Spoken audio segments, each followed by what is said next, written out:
Meus amigos policiais militares, a Lei Orgânica da Polícia Militar significa uma nova Polícia Militar e um novo Corpo de Bombeiro Militar. A gente vai verificar o que é uma lei orgânica e qual a incidência dessa lei orgânica no vídeo de hoje e nos vídeos subsequentes, uma vez que é bastante extensa a lei orgânica da Polícia Militar. E para começar, a gente vai compartilhar aqui o site do Senado e um trecho aqui de uma matéria da agência do Senado de 19 de dezembro de 2022.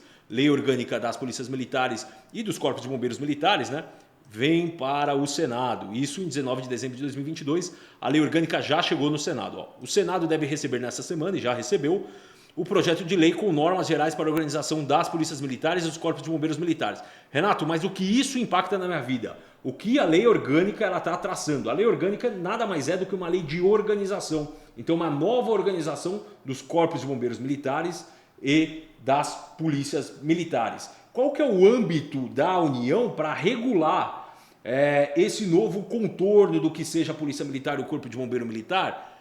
O âmbito é do inciso 21 do artigo 22 da Constituição Federal. Então a lei orgânica ela pode tratar sobre os seguintes assuntos, olha só. Compete privativamente à União legislar sobre, olha só o inciso 21, normas gerais de organização, sempre normas gerais de organização, normas gerais de efetivos, normas gerais de material bélico, normas gerais de garantias, normas gerais de convocação, normas gerais de mobilização. Os policiais vão se lembrar desse trecho, ó. Normas gerais de inatividades e pensões das polícias militares e dos corpos de bombeiros militares. Eu falo que os policiais militares vão se lembrar porque é nessa alteração, trazendo a competência de inatividades e pensões para a União, que a União altera o Decreto-Lei 667, que impactou no seu tempo de serviço, que impactou também no seu tempo, na possibilidade de averbação de tempo externo à Polícia Militar e que impactou também a sua alíquota quando você passa para a inatividade, alíquota que o STF já julgou que a União não poderia ter tratado sobre o tema, uma vez que a alíquota é uma norma específica e não norma geral de inatividade e pensão. Então, agora que a gente já viu a competência da lei orgânica, que é uma lei de organização, uma lei estruturante da Polícia Militar e dos Corpos de Bombeiros Militares, e o limite que ela pode regular, uma vez que a própria Constituição ela traça ali quais são os assuntos de competência, quais são os temas de competência que a União poderia deliberar numa lei orgânica, aí vem essa lei orgânica, que agora está no Senado Federal e faz alguns ajustes do que se tinha até então em vigor. Até então a gente tinha o decreto 667 de 69, que era uma norma totalmente retalhada, uma norma de 69 que é alterada constantemente e ela conformou ali uma espécie de uma lei orgânica até então. Hoje, se a gente pudesse referenciar no âmbito da União o que seria a lei orgânica, seria esse decreto 667 de 69. E agora nós teremos, se aprovado no Senado e sancionado pelo presidente da República, uma nova lei de organização. Mas o que ela vai tratar? Olha só, o texto ele tramita desde 2001, quando veio do Poder Executivo, aí é o PL 4363 de 2001, na numeração original e foi aprovado pela Câmara dos Deputados na quarta-feira 14 de dezembro do ano passado, na forma de substitutivo. As PMs e os bombeiros militares são subordinados aos governos estaduais e obedecem à legislação específica de cada estado. Por isso que você podia antes averbar 10 anos. A União ela absorveu essa competência, alterou o decreto 667 e aí impactou diretamente naqueles policiais que tinham tempo já calculado para sua passagem para inatividade. A gente viu comentários aqui no nosso canal de policiais que terão que cumprir 5 anos a mais ou até mais de pedágio para poder passar para inatividade, e isso em relação à sua programação anterior, quando ele ingressou na Polícia Militar. Porque essa competência era do Estado e Distrito Federal e foi passado para a União. A União absorveu, alterou o decreto 667 e nessa alteração do decreto 667, que até então é a nossa lei orgânica, houve ali mudanças significativas no seu sistema, entre aspas, previdenciário, sistema de proteção social militar. Mas cabe à União legislar sobre normas gerais para organização, efetivos, material, aqui é material bélico, o editor deve ter errado, e garantias das categorias. A legislação que cumpre essa função hoje, como a gente já falou aqui, é o Decreto-Lei 667 de 69, Eu trouxe aqui o Decreto-Lei 66769 só para vocês entenderem. Olha só. Olha a ementa do decreto. Reorganiza as polícias militares e os corpos de bombeiros militares dos estados, dos territórios e do Distrito Federal e dá outras providências. É uma lei de reorganização, não é uma lei de organização, é de reorganização. Isso segundo a própria ementa do Decreto-Lei 667 de 69, essa ementa do próprio decreto inicial do Decreto-Lei 66769. Mas como esse Decreto-Lei impactou na vida do policial militar? Como eu já falei, nas questões de inatividade e pensão, que é o artigo 24A ao 24J, olha aqui, ó, eu vou compartilhar com vocês. Então, ó, os direitos, os deveres, a remuneração, as prerrogativas e etc. E aqui ele vai deliberando sobre a passagem para a inatividade e sobre as condições de pensão dos policiais militares. Então vai do 24A até o 24J. Então é isso que impactou. Essa era a lei de organização. Na verdade é ainda a lei de organização, hoje 5 de janeiro de 2023, das polícias militares, do Corpo de Bombeiros Militares, em que pese não ser assim denominada, uma lei de reorganização, como a gente viu na ementa. Outro dispositivo interessante que a União regulou, e os policiais militares vão se recordar, é essa questão de justiça e disciplina, que proibiu, e que estava até então, até poucos dias vedado, que o policial cumprisse permanência disciplinar e a detenção. O STF ele afastou essa proibição. Então, onde foi regulado isso? Não foi no Estado de São Paulo, foi na União, porque a União tem algumas competências para deliberar sobre o assunto. Então, esse é o Decreto-Lei 667 de 69, que tinha até então uma função de lei orgânica. Então, olha só, a Constituição Federal de 1988 previu a elaboração de um novo texto, de um texto novo. O relator do projeto na Câmara, deputado Capitão Augusto, PLSP, que foi policial militar, disse em entrevista à Rádio Câmara que o texto aprovado é uma legislação moderna, em linha com a Constituição, e que beneficia tanto os profissionais quanto a população. É isso que a gente vai analisar com uma análise totalmente imparcial, o texto da lei orgânica. Então aqui parece, por ter o travessão, por ter o hífen, que são palavras do Capitão Augusto aqui, na entrevista que ele forneceu à Rádio Câmara. Parece que são palavras do próprio Capitão Augusto, que é o relator desse projeto de lei. Ó. Esses estatutos, deve ser estatutos, né? Vêm ao encontro dos anseios da instituição, mas quem vai ganhar mesmo é a sociedade, tendo uma polícia mais preparada e estruturada. Para nós, dá segurança jurídica para as atividades e traz direitos e garantias que os policiais e bombeiros não tinham, como seguro de vida, plano de carreira, assistência jurídica e limitação de jornada de trabalho. O substitutivo ele lista 37 garantias, e a gente vai analisar uma a uma, para os profissionais das corporações, que valem para os da ativa, os da reserva remunerada e os aposentados. Se a gente verificar que dessas 37 garantias, a gente já teria aqui seguro de vida, plano de carreira, assistência jurídica e limitação de jornada de trabalho, a gente já tem uma grande evolução normativa.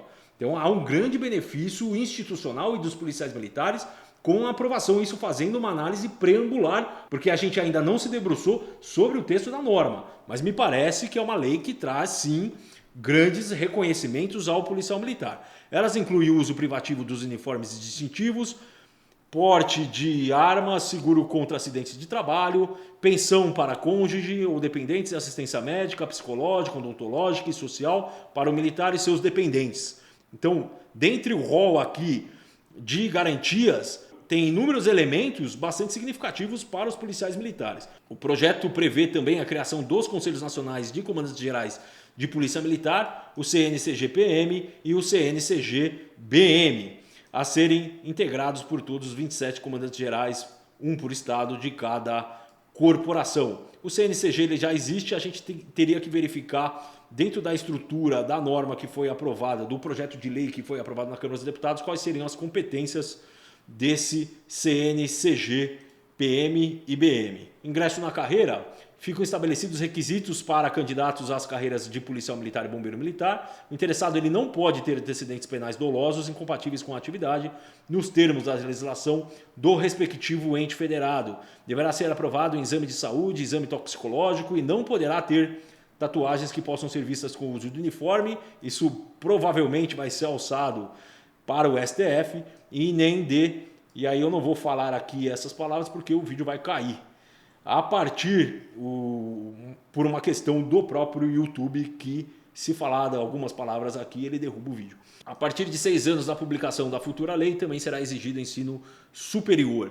A própria instituição poderá optar por formar o militar em curso de formação superior com equivalência aos cursos listados na Lei de Diretrizes e Bases da Educação. Me parece, aqui ainda, nessa matéria do Senado, não verifiquei o texto da norma, que foi uma saída bastante inteligente. Então, era um tema muito emblemático, então a própria instituição poderá optar por formar o militar em curso de formação superior com equivalência aos cursos listados na Lei de Diretrizes e Bases da Educação. Por que uma saída inteligente? A gente tinha uma grande discussão, aqueles que eram a favor do curso superior, aqueles que eram contra, uma vez que você desnaturava, em tese, né, sob a argumentação dessas pessoas que são contra, a base militar, a base da educação militar, os pilares da hierarquia e disciplina. Agora, podendo a própria instituição optar de formar naquela vertente de curso superior aqueles profissionais, você acaba diluindo essa possibilidade. Você exige curso superior, mas possibilita que a própria instituição forme o policial militar, o bombeiro militar neste curso superior nas suas escolas. Me pareceu uma saída bastante equilibrada. O substitutivo reserva para mulheres 20% das vagas dos concursos públicos para as corporações. Aqui em São Paulo, por exemplo, se eu não me engano, não tem mais distinção de vagas entre homens e mulheres. No seu estado, se houver, se você puder contribuir com a gente vai interpretar melhor o que acontece em âmbito nacional. Manifestações. O projeto assegura aos policiais e bombeiros o direito à manifestação e à expressão de opiniões, desde que façam em caráter individual. Um tema muito relevante e bastante atual, né? Ou seja, sem usar símbolos da corporação, como farda e patente. Em redes sociais, eles não poderão vincular postagens opinativas a imagens que mostrem fardamentos, armamentos, viaturas, insígnias ou qualquer outra identificação de veículo profissional. Os militares poderão participar de manifestações coletivas de caráter político partidário ou reivindicatório, desde que não estejam fardados ou armados. Por outro lado, fica proibida a afiliação do profissional a partidos políticos ou sindicatos. Me parece que também, não vi o texto ainda na norma, analisando o texto a gente vai verificar a dimensão do que foi deliberado, mas me parece que é uma norma também que vem reconhecer um direito bastante atual dos policiais, que é essa manifestação, sobretudo em redes sociais, que aqui em São Paulo ainda é bastante restrita por uma diretriz que nós tivemos no ano passado, que praticamente criava um óbice para o policial dizer, inclusive, que era policial em redes sociais. Isso foi um retrocesso bastante grande, parece que vem uma correção aqui. Então o projeto assegura aos policiais e bombeiros o direito à manifestação e à expressão de opiniões, desde que façam em caráter individual, ou seja, sem usar símbolos.